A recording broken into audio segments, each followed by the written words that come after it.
I'm bringing this back because I like it. I need it.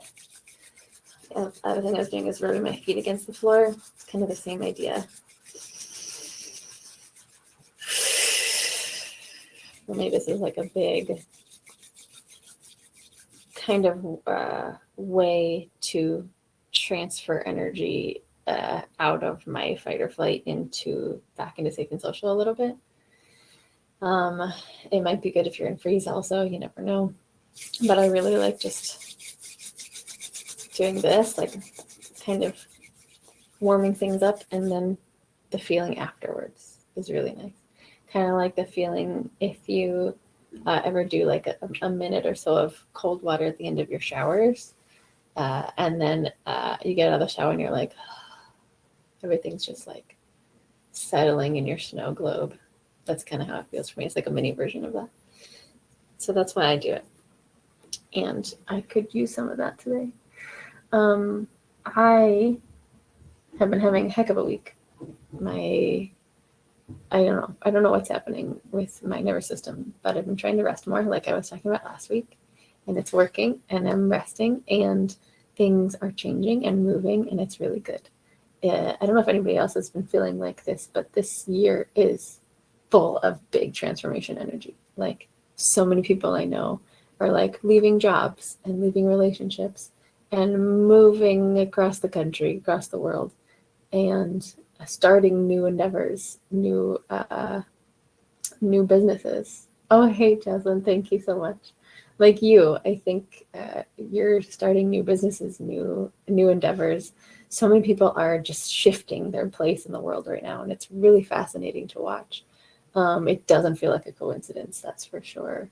So this year, this week, in contrast to last week, I've been working on what kind of rest I need, right? Because just laying in my bed sometimes doesn't cut it. I've been having a lot of excess energy, a lot of stuck energy. Like the last week I was talking about needing to do more intensive exercise. And this is something that my muscle music certification is really touching on a lot. Like, how do we bring our system into a state where you can use the energy that you have in the best way? Because when I just lay there on my bed and I have like my body starts to like twitch because I have all this energy and I'm trying to like rest, and I'm like, it feels like I'm forcing something that doesn't feel correct. Yeah, totally. 2024 is wild in the shifts that have already been happening. So I think that is really appropriate for our lives as artists, because sometimes, we're told by other artists, other mentors, like, you should be doing this, right? You should be on your computer making music. You should be hustling. You should be posting on social media every day. All these things, when that's not what your body needs in this moment, right? For me, I sit in front of my computer a lot, all day long. I'm teaching a lot of Zoom students, and even when I do have in-person students, I have to be like fully on in my brain, right? It's a very mental, very focused, very present kind of a feeling, and I love that. It's great. But doing that and using my brain so much, I get to the end of the day and my brain is shot, but my body has so much extra energy, and it's the weirdest feeling.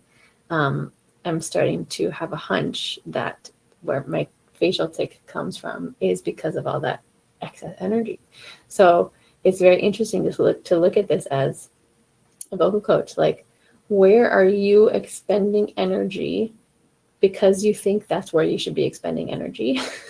And what is it taking away energy from when you are really trying to just balance yourself as a human, as an artist? So many students either come in with this energy of, I'm going to do it. I'm going to do everything. I'm going to punch the wall. I'm going to like fight my way through this. I'm going to learn all the technique and I'm going to sing my butt off. But what they really need is to take a step back and to release some of that go, go, go, do energy, which feels very fight or flight to me. Some people are just naturally, they have a default of fight or flight, and that's absolutely me. I am a doer. I am a goer. I'm gonna fix this no matter freaking what, right? I have like a white knuckle grip on sometimes. So with those kind of people and with myself, I have to remind myself, okay, how can I get out of what my mind thinks is making this big note happen, which is usually squeezing, pushing, over efforting. And how can I get back into my body, my entire body, and how can I sing for my entire body so that all these other muscles can take that weight? Because when we're fighters, sometimes we feel like we have to, when we're going for a big note or something, like, okay, I know how to prepare for this. I've been doing it all my life. This is a big moment. I'm just going to go, and something's going to happen, right? And it really, it sometimes can backfire when we just do that, and that's our only way of pushing through anything hard. Yeah, totally. It's wild. Everybody has such different constitutions, and different experiences, how they were taught to go through life, to go through challenges. A lot of this stuff, nervous system stuff, is taught when you're 0 to 6 years old by your parents. How your parents show up for stuff is often how you show up for stuff. So if you have parents who were like, I'm going to do it, I'm going to force this into being, if they were scrappy because they had to be for whatever reason, that might be your default mode. It's like fight mode, right? And so how you approach your art is, I'm going to do it, right? But sometimes when we are going for these big notes or big runs or whatever the conflict is for you in the song that you're working on, sometimes what we need to do is the exact opposite of what your default pattern is. And that's really hard to get used to, because you're like, no, this feels out of control. If I let go right now, I don't know what's going to happen, and I can't handle that. I don't know if this is making sense to anybody else either. But as a fighter, as a default fight mode person, that's how I feel. I can't let go. Otherwise, I can't guarantee it's going to go well, because I'm not in control anymore. And for a lot of people, this is true. Even if you feel like you're not a fighter necessarily in the literal sense, like if you avoid, fighting with people or anger or conflict situations, like totally get you on there too. But in things that you can control with yourself, sometimes you end up being more of a fighter. So like in your own voice, you're fighting yourself because you feel like you have to be in control in order to make this run happen, this note happen. I'm going to belt it out, and I'm going to squeeze and put everything I have into it, and then it'll go well, right? And then you wonder why things don't go well. You wonder why that note felt squeezy. You wonder why that note felt tight or small. But it makes total sense, because if you are the type of person who goes through life thinking, okay, I'm going to muscle this into being, I'm going to hustle, I'm going to grind, you end up doing the same thing on the inside here. So you're going up for this big note, big belty note, say, and all of a sudden your body's like, uh-oh, you see this big dangerous thing coming, and your nervous system's like, I got you. I know what to do with this. I'm going to hunker down and push everything I got. I'm going to punch my way through this, right? Because that's your default. That's how you've gotten through things your whole life. And so you go for it, and then these muscles go along with you, because what else are they going to do? And so then you go, ha, right? And then you end up squeezing and maybe hurting yourself. I don't know. Compulsive perfection disorder. Oof, yes, I love that. That's a good way to describe that. Feeling that lately. On the other hand, if you're a type of person who maybe is a flight person, if you sense a hard thing coming and you're like, oh, no, I don't want anywhere near that. That's scary for me. Then you're gonna show up to these big notes as maybe unsure, or maybe you get scared and you give up before you even try, or maybe you try but your breath doesn't want to try. Like subconsciously something inside of you is like, no, I don't want to try this, so I'm going to cut off my air early, so that ends up leading to, instead of the squeezy over pushed sound, it ends up leading to not enough airflow, or closing off altogether before you even try the note or something. That happens a lot. I have a lot of students like that too. I honestly have more fighter students than flighter students because I think we're drawn to our like people.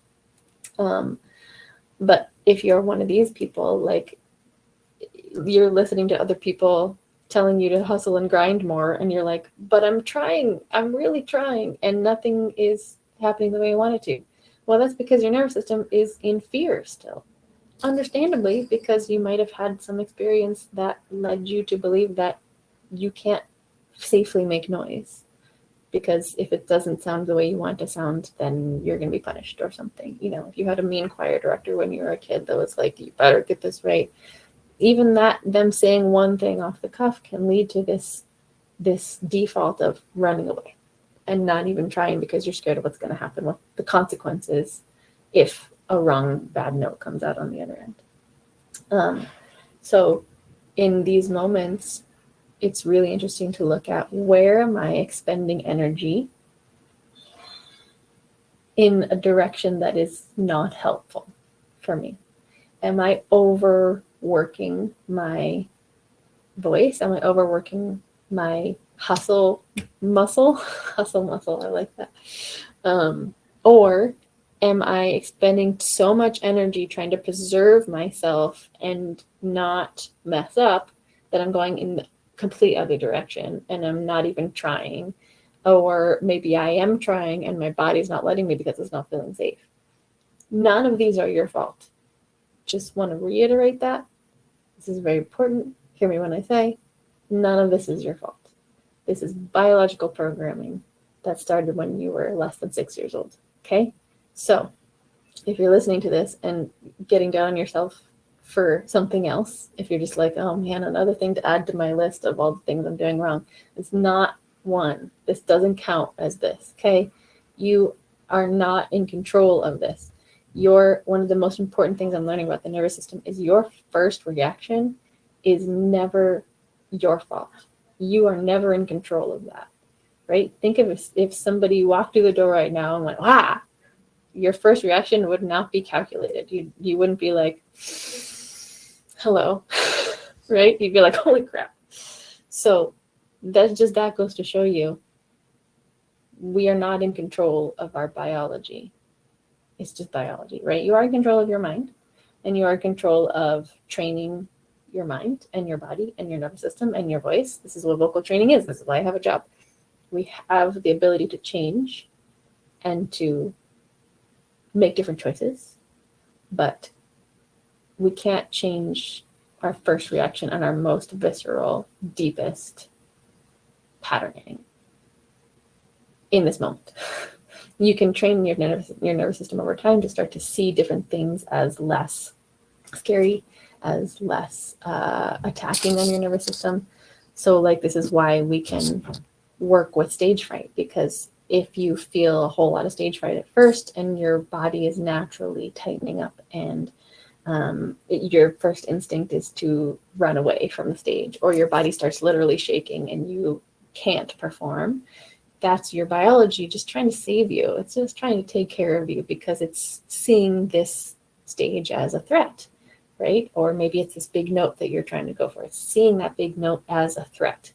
Like whatever's on the other side of that is dangerous, is what your nervous system is telling you on the underneath. You can't control this, right?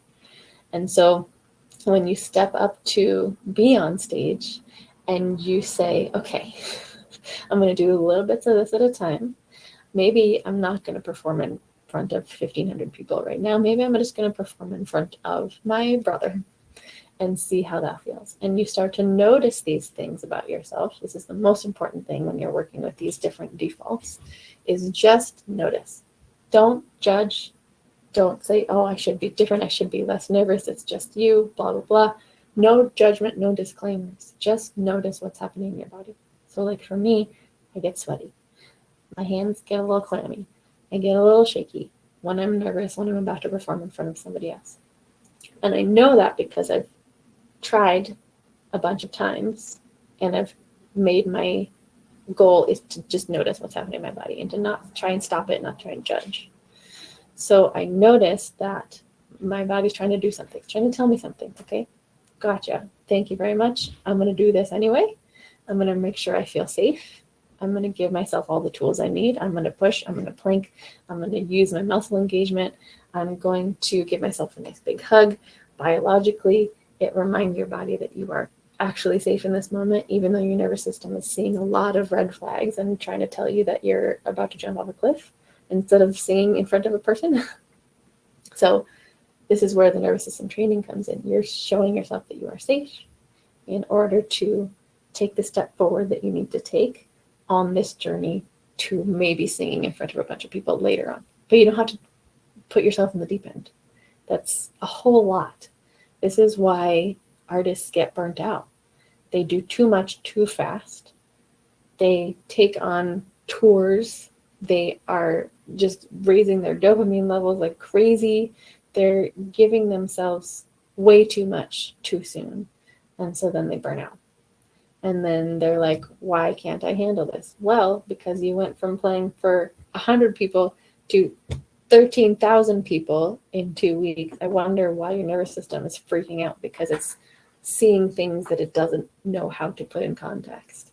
And the first instinct is to protect you. And so it's just doing its best, you know? So going back to like where you're putting your energy, are you putting your energy into getting down on yourself for being nervous? Are you putting your energy into forcing these notes into existence? And if so, how's that going for you? And can we change our approach a little bit? Can we go back to, does my body feel safe? As a first step, always. If it does, wonderful. See if you can hold on to that feeling however you need to, keeping in mind that a lot of these things are just hormones. The nervous system starts to kick that hormone system into gear. It starts to create adrenaline and cortisol.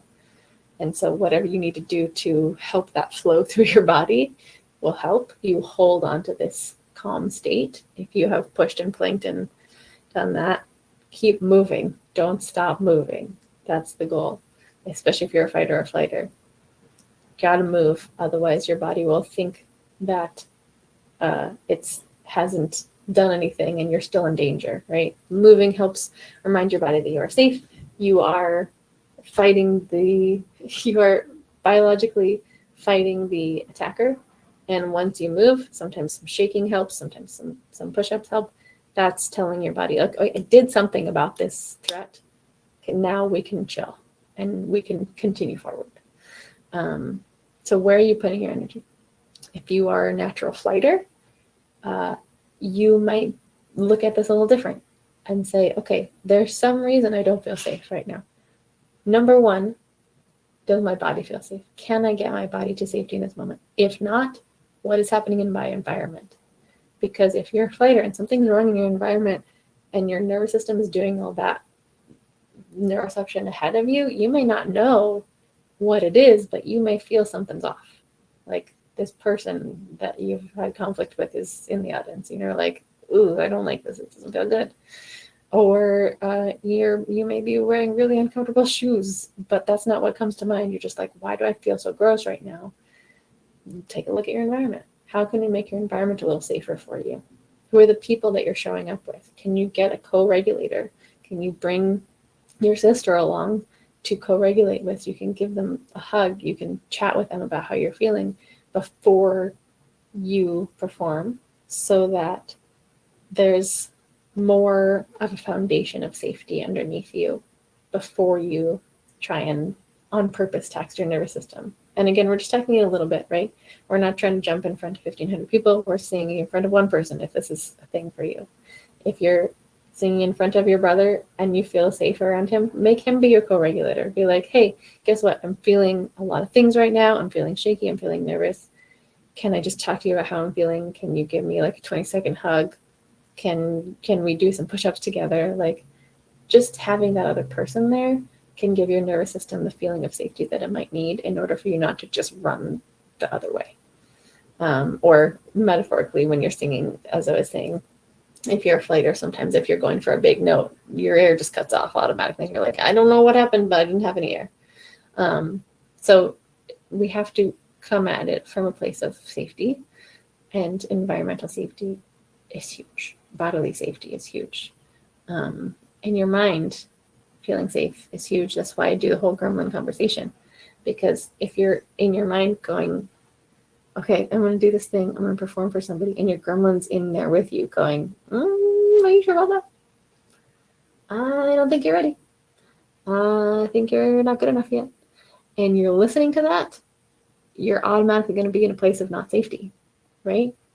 So your gremlin is driving the bus, and it's like, I don't think it's a good idea. Let's not do this. You're going to be in that same place as the gremlin and being like, okay, this is not a good idea. I'm going to run away now, right? In whatever way that looks like for you. So are you putting your energy behind that fear? Are you putting your energy behind running away? Are you putting your energy behind listening to the negative voices that you know don't need to be listened to? Are you putting your energy behind, oh, my body's shaking, that must be a bad sign? When you know, you've heard me say a bunch of times that it's just your biology, not something to be ashamed of, not something to use as an excuse to run away or to stop singing or to stop showing up for yourself. Just really interesting to look at, where are you putting your energy? Are you overworking your fear muscle? Are you overworking your hustle muscle? Which one are you? If you're not any of these, maybe you're a freezer. And that looks very different as well. We can talk about that another time. Bree says, so my focus is wasting on trying to be perfect when recording. I've been afraid to record because I'm filled with all these thoughts. Is the music too loud? Can they hear me over the track? Do I look ridiculous? Yeah, all of those things. When I ask for help, it's not always there when I need it. So I find myself having to be my own support, and it's harder. I promised myself I was going to do better this month, but fear has me in a chokehold. It's so important to even be looking at this about yourself, right? So I think what you're noticing sounds like there's that need to be perfect. Yes. And it's coming through as a flight response, right? So you have all these questions, you're not sure, all these gremlin voices in your head, like, can they hear me? Do I look ridiculous? Is this too much? So your gremlin's trying to keep you safe. And so it's creating a sense of unsafety in this place when you're about to press the record button. And so you go, okay, maybe I'm not ready. Maybe the music's too loud. Maybe something's wrong. I'm just going to peace out, right? Because it feels safer. It makes total sense. So, and yes, it's hard when the help is not there and the co-regulators are not there, but you are absolutely not alone. You're so not alone. This is when, just reach out to another musician friend who gets it. Somebody else who you can just text and be like, hey, I'm feeling really scared to press record right now. Do you have 2 minutes to jump on a phone call or something? Or just like send me some aggressive cheerleading. That's what I think some of us need in order to just be like, okay, I'm going to push the button. Go. Okay. Sometimes we just need a little bit of effort energy. Honestly, sometimes when I'm in flight mode, sometimes I just got to go, you know what, I'm just going to say F it and press the freaking button and see what happens. There's a lot of that I have used in the past. Sometimes, as long as I'm feeling safe, I can use that effort energy and say, okay, I'm just going to put it out there because I don't know what's going to happen and I have to be okay with that. Honestly, that is so much of what shows up when I am singing, when I have to go for a big note. Like, you have to have some sense of, I don't know what's going to happen, and that's okay, because you have to be allowing in your voice, right? You have to put all the intention and the energy behind it from the gut, right? From underneath. And then you have to open up and relax your vocal muscles. You have to let the voice do what it knows how to do. And so you, as a person who regularly probably gets in your own way, you have to be like, all right, I'm done with that. I know that's what I'm doing. All of this pushing and hustling and forcing is just me getting in my own way. And what I need to do right now is get out of the way and say F it. Jesus, take the wheel, right? So sometimes that can be a nice solution if you're a flighter.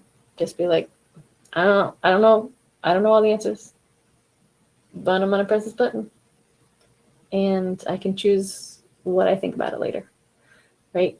So I don't know if that's helpful, but yeah, I think trying to be perfect is a thing that us humans do because we've been told over and over again that it's possible, right? We see all these people on The Voice and American Idol and we're like, oh my God, they're so amazing.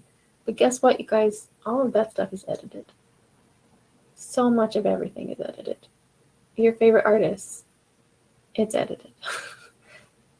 Don't put that idea of perfection on yourself because you are human and we just are not used to, we're not inundated with visions of imperfect voices, of raw voices. We hardly ever practice hearing them or practice hearing our own voice, honestly. So just know that anytime anybody's ever posted anything, they probably felt the same way you felt. They're like, ooh, that's not perfect. I didn't like that note, but they posted it anyway. They let the F it energy drive instead of the gremlin drive. And I think that's the whole TED Talk from today is like, where are you putting your energy? Where are you putting your fuel? Because you have a lot of energy. You have a lot of motivation every day to do something. Where are you putting it? Are you putting it behind the fear? Are you saying, all right, gremlin, you take the wheel. I will just keep pumping my energy into you and the fear or the unsafety, and you're just going to let things pass you by? Or are you putting energy into something that is going to balance you out in the long run? Are you going to put your energy into the place that feels like the comfortable first choice? Or are you going to take your energy out of that and say, okay, I'm out of balance right now. I need to put it in the other bucket for a while. And if you're a flighter, sometimes it's scary to say, okay, I'm going to put this energy in the F it bucket. But sometimes that's what we need to do.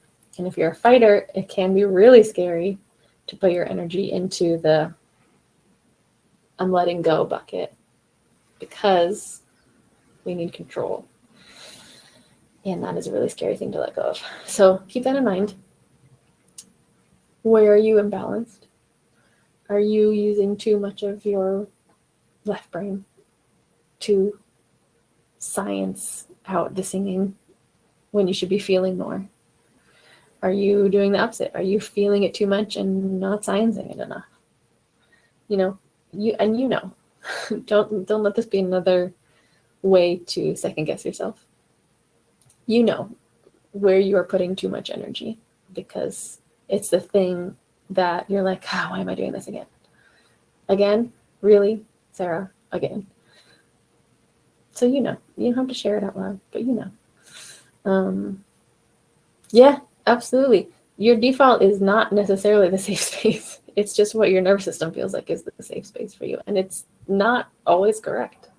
In fact, it's a lot not correct in our day and age because it treats being an artist like you're putting yourself in front of a tiger every day when you're just sharing your voice on the internet, or even just pressing record. You don't have to share your voice on the internet yet. You're doing it.